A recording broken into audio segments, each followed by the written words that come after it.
il a fallu faire un choix et j'ai choisi de faire génie électrique. Donc ça m'a donné envie de dire stop.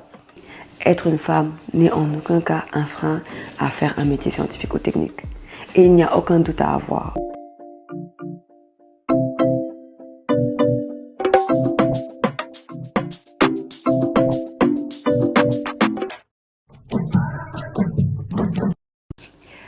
Bonjour à toutes et à tous, soyez les bienvenus dans le podcast Yatal, le podcast qui a pour objectif de motiver les filles à faire des études scientifiques et techniques. Je suis Rokhaya Ndiaye et je serai votre hôte. Je suis ravie de vous avoir dans cet épisode 0 qui va me permettre dans un premier temps de me présenter. En effet, je parlerai de mon parcours personnel, scolaire et professionnel qui vont amener aujourd'hui à faire ce podcast. Je parlerai aussi de plus en détail du contenu de ce podcast ainsi que des invités que j'ai hâte d'accueillir, mais aussi des actions que je mène en dehors de ce podcast, mais avec toujours le même objectif, plus de femmes dans les filières scientifiques et techniques. Donc, c'est parti!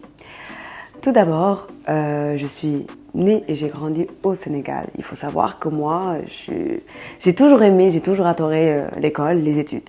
J'ai toujours été parmi les premiers de la classe, la chouchou du prof, etc.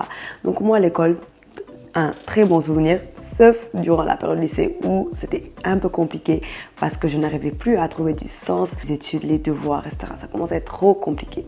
Mes choix de spécialisation durant toute mon année scolaire ont été motivés par juste les matières que je préférais. Voilà, très simplement. Par exemple, j'ai fait une série scientifique parce que tout court, j'adorais les sciences. C'est clair. J'ai fait des classes préparatoires en maths, physique, sciences de l'ingénieur parce que mes matières préférées c'était la physique et les mathématiques. Donc pour moi, c'était évident qu'il fallait que je fasse un métier en rapport avec ça, même si je ne savais pas quoi exactement. Donc les 2 années de classe préparatoire m'ont vraiment aidé à me dire ok, là j'adore les physiques, plus précisément l'électricité, mais j'aimais beaucoup aussi l'informatique. Il a fallu faire un choix et j'ai choisi de faire génie électrique parce que je me disais tout le monde fait de l'informatique. L'électricité c'était un plus grand challenge, donc je fais ça, je fais l'électricité.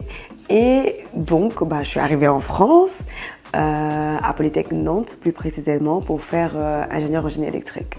Durant ma dernière année, je me suis quand même spécialisée en contrôle-commande numérique qui me permettait en fait d'allier mon amour pour l'informatique et l'électricité en tant que telle. Et pendant toutes ces années d'études, durant mon école d'ingénieur, j'ai commencé bien évidemment à mettre un pied dans le monde du travail.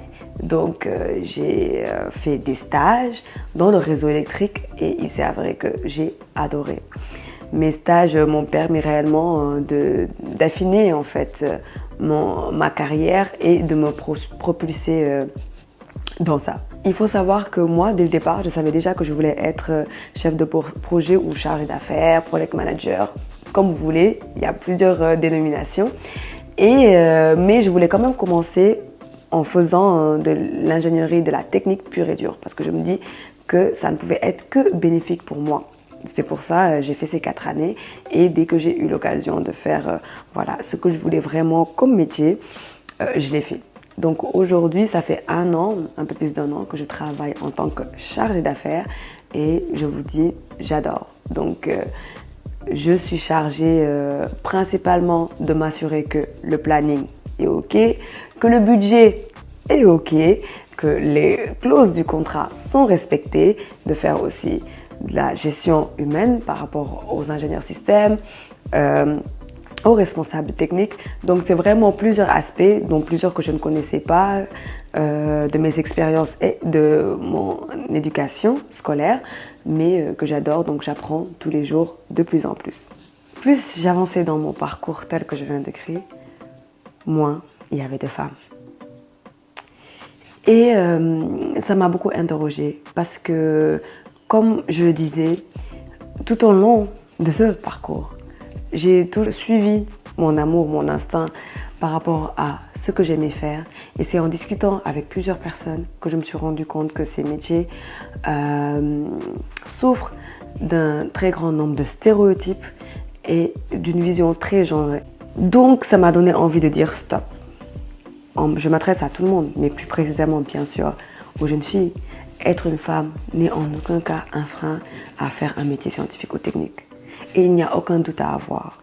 Et pour porter ce message, j'ai décidé de créer ce podcast dans lequel je vais recevoir des femmes, mais aussi des hommes qui vont nous expliquer leur métier, leur parcours et aussi, s'il y en a, les actions qu'ils mènent pour briser ces stéréotypes de genre. Je mène aussi des actions, notamment à travers d'associations, pour toujours ce combat. Plus de filles dans les matières scientifiques et techniques, plus de filles dans ces métiers. Donc je vous laisse me suivre dans mes différents réseaux sociaux où vous aurez tout. Je vous donne rendez-vous donc chaque 3 semaines ici sur votre plateforme de podcast préférée ou sur YouTube et aussi sur mes réseaux sociaux en continu dans lequel je vous explique tout ce que je fais en rapport avec ça. Je vous dis donc à très bientôt pour l'épisode 1 du podcast en compagnie de ma toute première invitée. J'avoue que j'ai hâte. Merci pour votre attention et à très vite. Ciao!